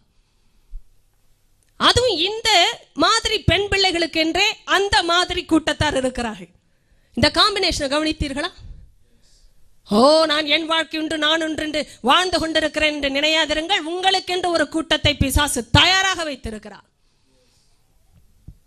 நான் பார்த்தேன் வாழ்க்கையை ஓட்டிக் கொள்ளுகிறேன் என்று நினைத்தால் முடியாது. நீங்கள் தப்ப முடியாது. ஏனென்றால் உங்களுக்கு ஏற்ற இன்னொரு குரூப்பை பிசாசு ரெடியா வைத்திருக்கிறார். இவர்கள் வீடுகளுக்குள் நுழைவார்கள். They worm their way into their homes and gain control over their lives. எப்படியா? புழுவ போல போவார்களாம். அது தமிழ்ல வரலைங்க. இந்த புழு போகிறதை பார்த்திருக்கிறீங்களா? அவ்வளோ சாஃப்ட், அவ்வளோ ஜென்டில், நடக்கிற நடையில கூட அதிரவே மாட்டாங்க. சில பெண் பிள்ளைகளுக்கு இப்படிப்பட்ட ஆண்களை கண்டா பிடிக்கும். ஐயோ என்று நீங்கள் நினையாதிருங்கள். ஆனா அப்படி நடக்கிறவங்களுக்கே ஐயோ, அதை நினைத்துக் கொள்ளுங்கள். பெண் பிள்ளைகளுடைய ஃபீலிங்ஸே இதுதான். ஜென்டிலா யாரும் பேசக்கூடாது, உடனே மயங்கிடுவாங்க. அவரை போல சாஃப்டா நான் யாரையும் பார்த்ததில்லை வாழ்க்கை. அவரை போல அவ்வளவுதான். என்ன ஒரு நடை, என்ன ஒரு பளபளப்பு, என்ன ஒரு அருமையான பேச்சு. பேசும்பொழுதே என் உள்ளத்துல அப்படியே ஒரு சாந்தம், ஒரு ஆறுதல். அம்மா, நீங்க தான் பெண் பிள்ளை, வேற யாரும் இல்லை. அதுக்காக சாஃப்டா பேசுறவங்களை எல்லாம் தப்பா நினைச்சிடாதீங்க. சாந்தமாய் காண்பித்துக் கொள்ளுகிறார்களே அவர்களை எல்லாரையும் தவறாய் நினைக்காதிருங்கள். It's a matter of discernment. பகுத்தறிவு, மூளை அறிவு அல்ல. தேவனுடைய சத்தியத்தில் பகுத்து தங்களை வகுத்து ஒப்பு கொடுத்து நடக்கிறவர்கள் பகுத்தறிவார்கள். எல்லாருக்கும் இது புரியாது. வீட்டுக்குள்ள எல்லாரையும் விடுகிறீர்களா? கவனம். யார் வீட்டை தேடி யார் போவார்கள் என்று வேதமே சொல்லிவிட்டது. எல்லார் வீட்டுக்கும் எல்லாரும் நுழைகிறது இல்லை, நுழைகிறது இல்லை. நுழைவு is about the open door. நுழைகிறது இல்லை. புழுவ போல யாரும் நுழைய முடியாது, நுழையக்கூடாது. தேவன் கம்பீரமாய் நுழைகிறவர். அவரிடத்தில் கம்பீரம் உண்டு. புழுவுக்குரிய சுபாவம் தேவனிடத்திற்கு உரியது அல்ல, அது தேவனும் அல்ல. பெண் பிள்ளைகளே கவனம். நீங்கள் பெண்களாய் இருக்க அழைக்கப்பட்டவர்கள், பெண் பிள்ளைகளாய் அல்ல. பலவீனம் பிசாசுக்குரியது, தேவனுக்குரியது அல்ல. இவர்களை அந்த கூட்டத்தார் வசப்படுத்திக் கொள்ளுகிறார்கள் என்றால் they gain control over such weak-willed women. பலவீனமானவர்களை இப்படிப்பட்ட கூட்டத்தார் வசப்படுத்திக் கொள்வார்கள். அதனால்தான் தேவ பிள்ளையை எச்சரிப்பின் காலம். யாரோ வந்தார்கள், யாரோ பேசினார்கள், நான் மாறிவிட்டேன், குழம்பி விட்டேன் என்றெல்லாம் சொல்வது வீணானது. ஏன் தெரியுமா? இருதயத்தின் இச்சைகள் தான் ஒரு மனுஷியை அசைய பண்ணுகிறது. அதனால் தான் வசனம் தெளிவாக சொல்லிக் கொண்டே போகிறது. நான் இந்த காலகட்டத்தில் சொல்ல வேண்டிய ஒரு முக்கியமான குறிப்பு, தேவ ஆவியானவர் அனுமதிக்கும் பொழுது நான் அடுத்த வாரத்தில் தொடர விரும்புகிறேன். எப்பொழுதுமே இச்சை ஒரு இணைப்பை தேடும். இச்சை இணைப்பை தேடும். பிள்ளைக்கு பரிசுத்த ஆவியானவர் பலவீனங்கள் வந்தாலும் அதன் வல்லமைகளை உடைத்து பலத்தால் இடை கட்டுகிறார். ஹல்லேலூயா. தேவ பக்தியாய் நடக்க மனதுள்ள ஒரு தேவ பிள்ளையை கர்த்தர் பலவீனத்தில் வைப்பது இல்லை, பலத்தால் இடை கட்டுகிறார்.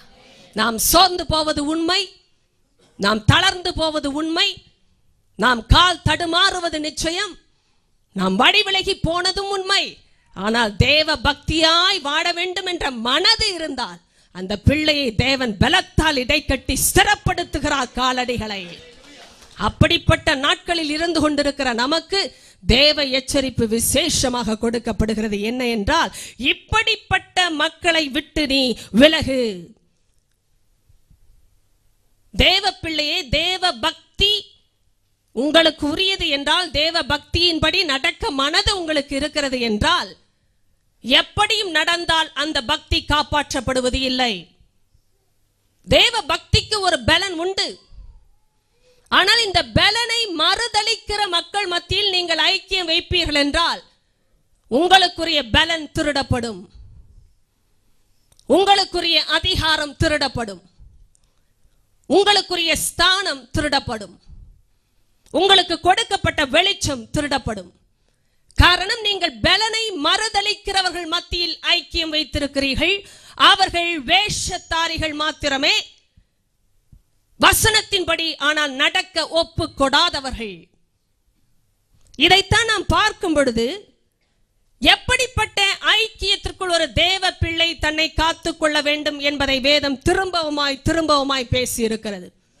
ஏதோ பிரசங்கத்திற்காக நான் இதை சொல்லுகிறேன் என்று நினையாதிருங்கள். இது தேவ வாக்கியம், இது தேவ வசனம்.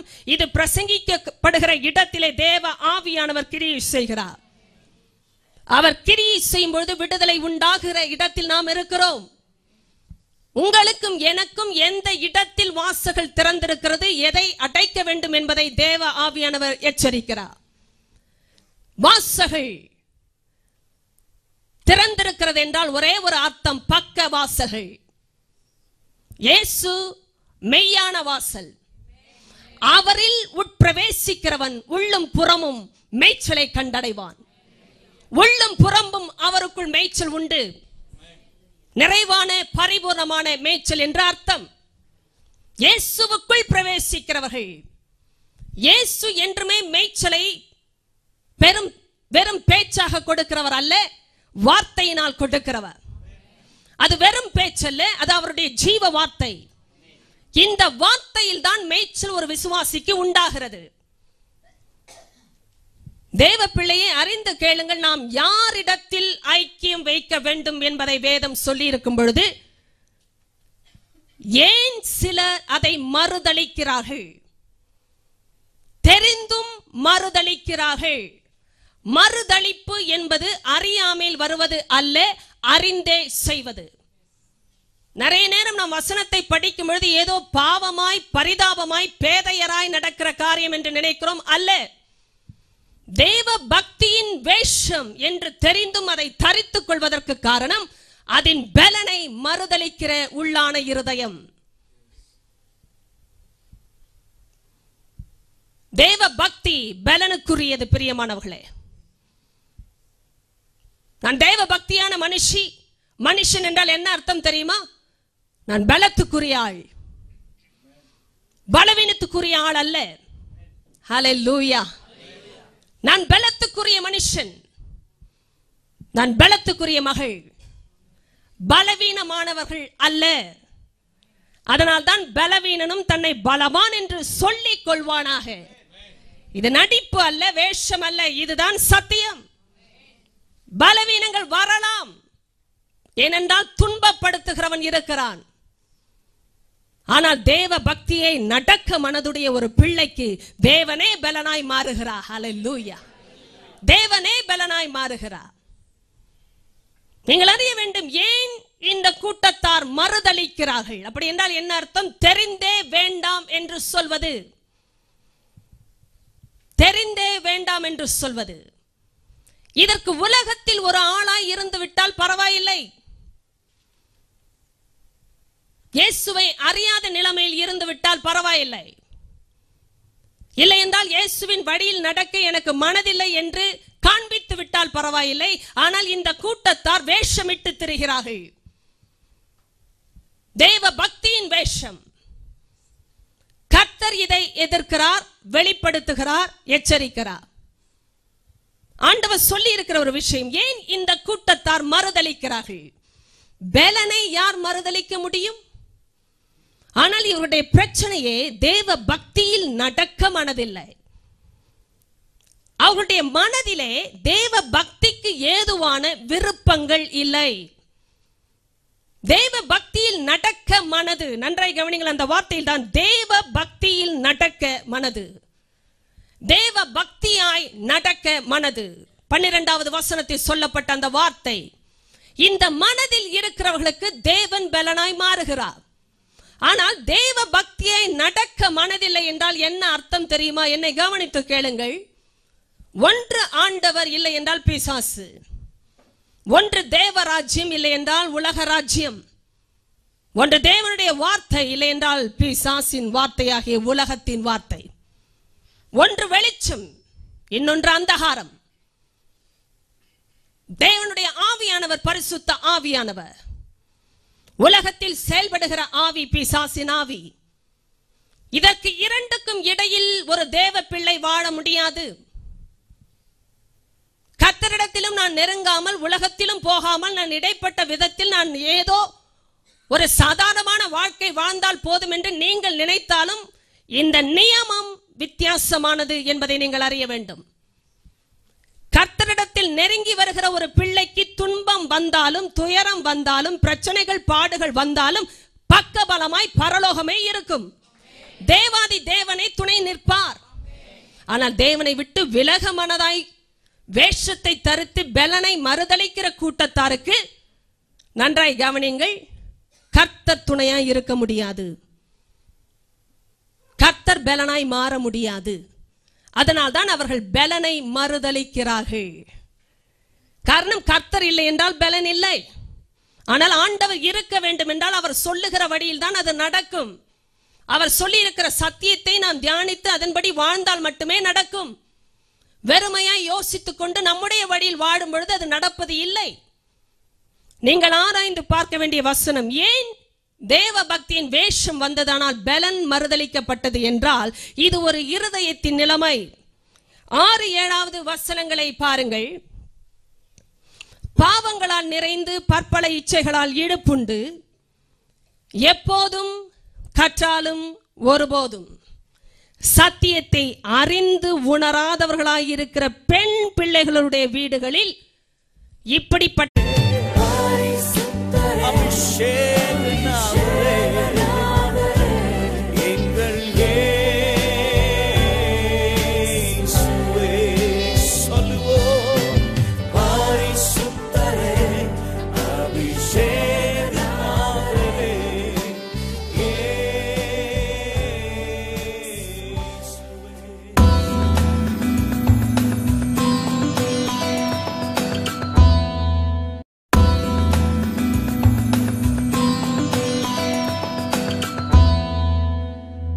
இந்த நாளிலே கர்த்தர் குறிப்பிட்டு சொல்லுகிற ஒரு திறப்பை குறித்து நான் உங்களிடத்தில் பேச போகிறேன். அந்த திறப்பை குறித்து நாம் அறிய வேண்டும் என்றால் 2 தீமோத்தேயுவின் புத்தகம் 3வது அதிகாரம் 1-7 வசனங்கள் வரை நான் வாசிக்கிறேன், கேளுங்கள். 2 Timothy chapter 3 verse 1 onwards. மேலும் கடைசி நாட்களில் கொடிய காலங்கள் வரும் என்று அறிவாயாக.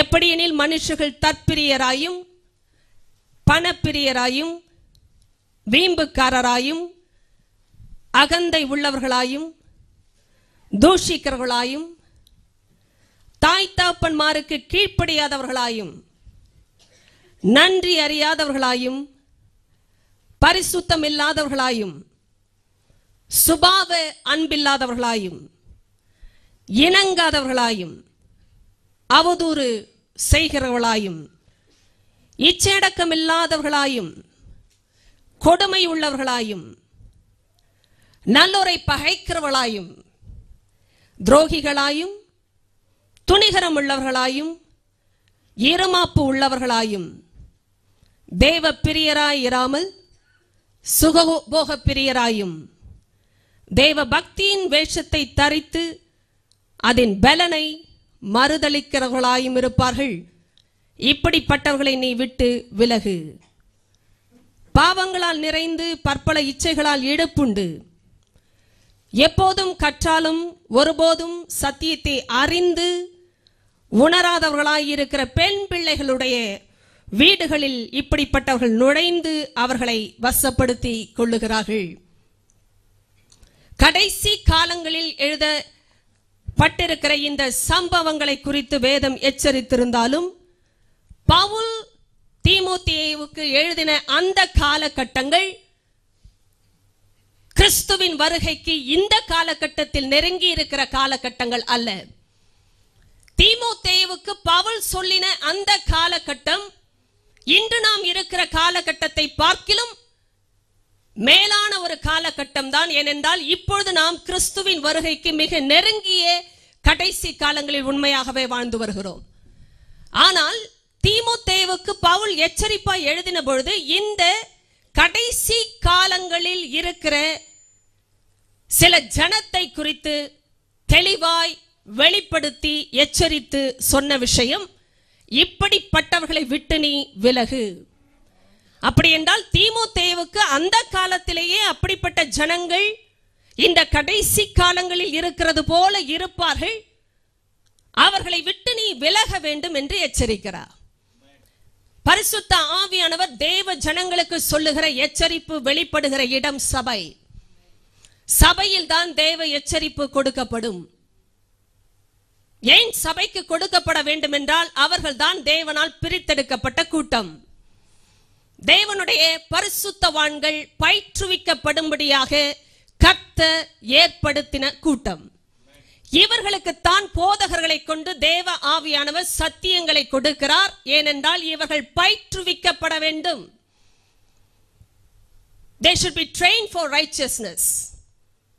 அவர்களை பயிற்றுவிக்கிற இடம்தான் சபை.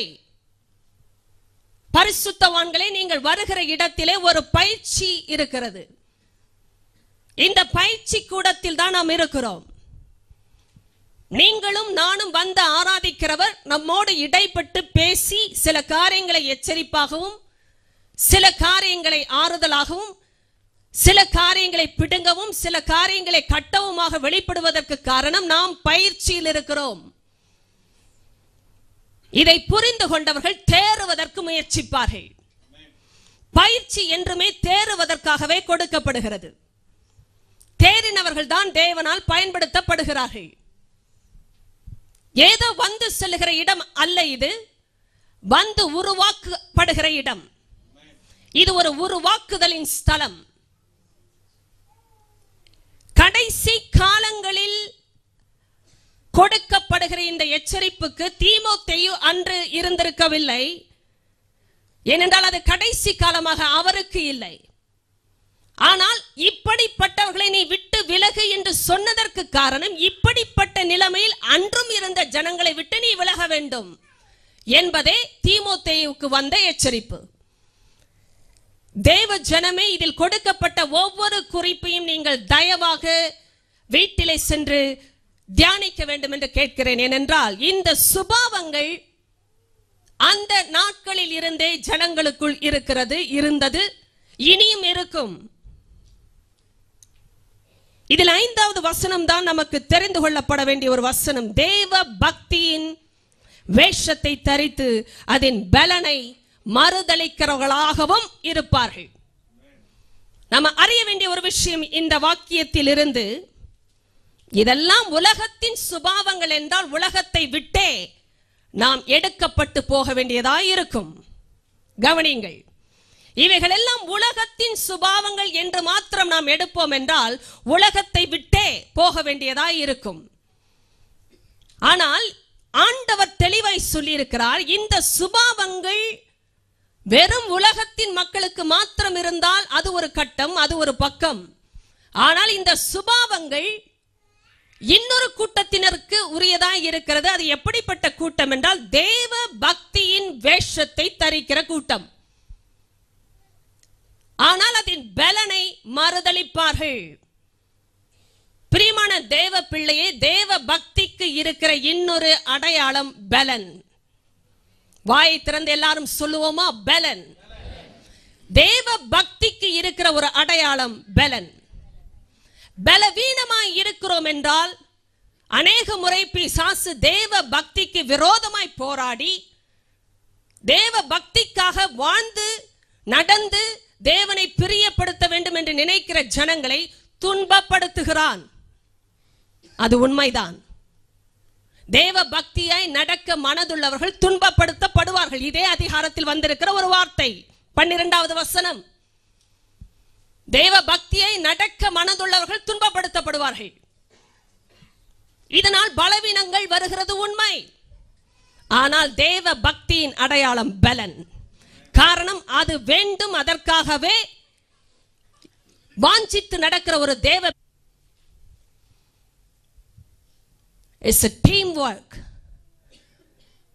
It's a combination of two things. இச்சை இருக்கிற வாழ்க்கையிலே ஒரு இணைப்பு நிச்சயமாக உண்டாகும். ஆனால் நாம் நினைத்துக் கொள்ளக்கூடாது இது தேவன் கொடுக்கிற இணைப்பு என்று. கவனம், தேவன் கொடுக்கிற இணைப்பு இச்சையினால் வருகிற இணைப்பு அல்ல. உள்ளத்திலே பாவங்கள் இச்சைகள் இருக்கிறது என்றால் தேவையானது சத்தியம். ஆனால் சத்தியம் வந்தாலும் விட்டுக் கொடுக்க மனதில்லை என்றால் என்ன அர்த்தம்? பலனை பெற்றுக்கொள்ள மனதில்லை. மாறாக பலவீனத்திலேயே இருக்கக்கூடிய ஒரு முடிவை அவர்களே தெரிந்தெடுக்கிறார்கள்.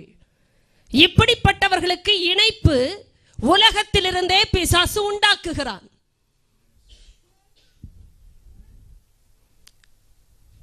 If you are godly people will join with you. எத்தனை பேருக்கு புரிந்தது? நீங்கள் தேவ பக்தியான மனுஷன் மனுஷி குடும்பம் என்றால் தேவ பக்தியாய் இருக்கிறவர்கள் இணைக்கப்படுவார்கள். காரணம், அது தேவனால் வருகிற இணைப்பு. ஐயா அம்மா, உங்க வாழ்க்கையில தேவ பக்தியின் வேஷம் தான் இருக்கிறது. ஆனால் அதன் பலனை உண்மையாய் தெரிந்துமே மறுதளிக்கிறீர்கள் என்றால் உங்களுக்கும் ஒரு இணைப்பு இருக்கும். அது பிசாசினால் வருகிற இணைப்பு. இந்த நாளிலே எந்த இடத்தில் இணைக்கப்பட்டிருக்கிறோம் என்பதை நீங்கள் அறிவீர்களா? உங்களை சுற்றி தேவ பக்தியை நடக்கிற அல்லது தேவ பக்தியை நடக்க மனதுள்ள மக்கள் இருக்கிறார்களா? ஐயா, என் வாழ்க்கையை சுற்றி எப்படிப்பட்ட நபர்கள் இணைகிறார்கள்? சொல்றத நன்றாய் கவனிக்க வேண்டும். நாம் வேலைக்கு செல்லும் பொழுது, நாம் அக்கம் பக்கத்து வீட்டுக்காரர்கள் மத்தியில் இருக்கும் பொழுது, அநேக அலுவல்களில் இந்த உலக வாழ்க்கையில் இருக்கும் பொழுது, உலகத்தின் மக்கள் நம்மை சுற்றி இல்லாமல் இல்லை. ஆனால் இது ஐக்கியத்தின் அடையாளம். வீடு வரைக்கும் வருகிறது தான் உறவு என்றால் உண்மை என்ன தெரியுமா? அது ஐக்கியத்தின் அடையாளம். தெருவில் இருக்கிறவர்களை எல்லாம் உறவு என்று நாம் சொல்வது இல்லை. யாரை வீட்டுக்குள் அழைப்போம், யாரை வீட்டிற்குள் விடுவோம்? உறவின் அடிப்படையில் இருக்கிறவர்கள் மாத்திரமே அப்படி வந்து உறவாட முடியும். It's all about fellowship. ஒரு ஐக்கியத்தின் அடையாளம் இது. தேவ பக்தியாய் நீங்கள் நடக்க மனதாய் இருந்தால் கூட போதும். உங்களை சுற்றி தேவ பக்திக்காக வாழ்கிற ஜனங்களை கர்த்தர் வைப்பா. அப்படிப்பட்ட நபர்களோடு உங்களை இணைப்பா. ஏனென்றால் உங்களுடைய மனதிலே தேவ பக்தியை நடக்க வேண்டும் என்ற ஒரு வாஞ்சை இருக்கிறது, ஒரு முயற்சி இருக்கிறது. அதனால்தான் இப்படிப்பட்டவர்கள் பிரிந்து வருவார்கள் வேத பாடக வகுப்புக்கு, இப்படிப்பட்டவர்கள் பிரிந்து வருவார்கள் உபவாச ஜெபத்திற்கு, இப்படிப்பட்டவர்கள் பிரிந்து வருவார்கள் சபையின் சத்தியத்திற்கு, இப்படிப்பட்டவர்கள் பிரிந்து வருவார்கள் ஆவியில் ஆராதிப்பதற்கு. காரணம், இவர்கள் தேவ பக்தியை நடக்க மனதை வைக்கிறார்கள். அப்படிப்பட்டவர்களுக்கு தேவ ஜனம் உண்டு, தேவ பக்தியின் கூட்டம் உண்டு. இந்த ஐக்கியத்தில் தான் தேவ பிள்ளையை நீங்களும் நானும் வாழ அழைக்கப்பட்டிருக்கிறோம். எழுந்து நிற்கலாம், ஜெபிக்க போகிறோம். எந்த கூட்டத்தில் நாம் இருக்கிறோம் இன்று அது ஆராயப்பட வேண்டிய விஷயம் மாத்திரமல்ல. நீங்கள் பெண் பிள்ளைகளாய் இருக்கக்கூடாது. இது தேவன் நமக்கு வைக்கிற எச்சரிப்பு. பரிசுத்த ஆவியானவர் சொல்கிறதை நான் சொல்லுகிறேன். இச்சை இணைக்கும். ஆனால் எப்படிப்பட்ட இணைப்பு அது? மகளே, மகனே, உணரக்கூடிய இருதயத்தை ஆவியானவர் உங்களுக்கு கொடுப்பா. இந்த நாளிலே ஆவியானவர் நம்மோடு இருக்கிறபடினாலே அவருடைய கரத்துக்கு ஒப்பு கொடுப்பீர்களா? ஆவியானவரே, நீ சத்தியத்தை கொடுக்கிறவர் மாத்திரமல்ல, சத்தியத்தை செய்யக்கூடிய பலனையும் கொடுக்கிறவர். ஹல்லேலூயா. வெறும் சத்தியத்தை கொடுக்கிறவர் ஆவியானவர் அல்ல தம்பி, தங்கச்சி, சகோதரா, சகோதரி. அவர் பலனையும் கொடுக்கிறவர், பலத்தின் ஆவியானவர் அவர். ஹல்லேலூயா. எல்லாரும் எப்படி உங்களை அர்ப்பணிக்க முடியுமோ அர்ப்பணியுங்கள் பாருங்கள். ஆனால் வெறுமையாக விருதாவாக அல்ல, சத்தியத்தின் அடிப்படையில். அப்பா, தேவ பக்தி உள்ள மக்களோடு என்னை இணைக்கும்படி தேவ பக்திக்கு என்னை ஒப்பு கொடுக்கிறேன். வேஷத்தை விடுகிறேன். வேஷத்தை தரித்தது போதும். தேவ பிள்ளையே, இது எச்சரிப்பின் காலம். கர்த்தர் எச்சரிக்கிறார், உன் வாழ்க்கையில் உணராத இருதயம் ஏன்? இச்சைகளும் பாவங்களும் இழுக்கிறபடியினால் அல்லவா? பாவங்கள் இன்னும் நிறைந்திருக்கிறபடியினால் அல்லவா உணர முடியாத நிலைமையில் இருக்கிறாய். சத்தியத்தை கேட்டும் கேட்டும் கேட்டும் கற்றும் இன்னும் உணர முடியவில்லை. ரட்சிப்புக்கு ஏற்ற விசுவாசம் உங்களுக்கு தேவை சகோதரா. ஆண்டவர் பேசிக் கொண்டிருக்கிறார். ரட்சிப்புக்கு ஏற்ற விசுவாசம் அது பாவத்தை வெறுத்து பரிசுத்தத்தை சிநேகிக்க வைக்கிற விசுவாசம். அது இயேசுவினால் வருகிற விசுவாசம். இந்த நாளிலே அதற்கு ஒப்பு கொடுக்க உங்களால் முடியுமா? ஆவியானவர் பலத்தை கொடுப்பா. எல்லாரும் கரங்களை உயர்த்தி சொல்லுங்க, ஆண்டவரே பலன் தாருமே, இயேசுப்பா பலன் தாருமே, பலத்தா என்னை நடத்திடுமே.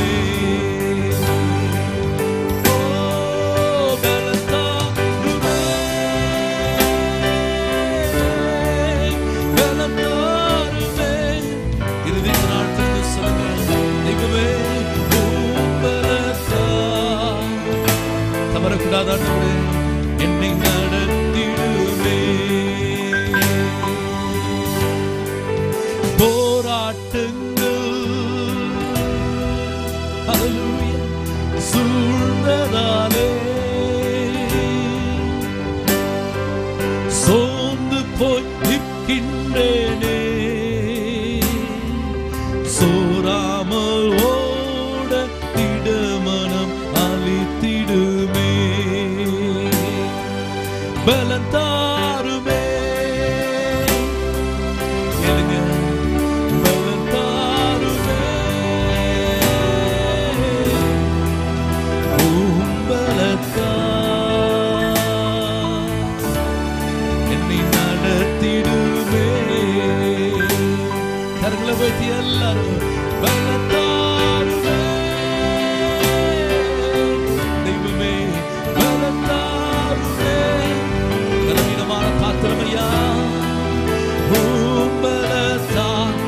வல்லமை இறங்கி கொண்டிருக்கு. கரங்களை வெட்டி ஜெபம் பண்ணுங்க. என்னை நடத்தி வாலிய பிள்ளைகள் சிறு பிள்ளைகள் எல்லாரும் கரங்களை வெட்டி பலன் தாருமே, பலன் தாருமே. ஹல்லேலூயா, பலன் தாருமே என் தெய்வமே.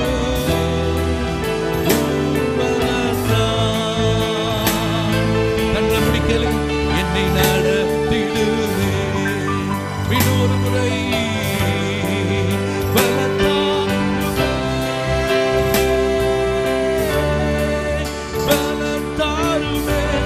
என்னை கட்டுப்பாட்டை நான் இழக்க விரும்பல சுவாமி.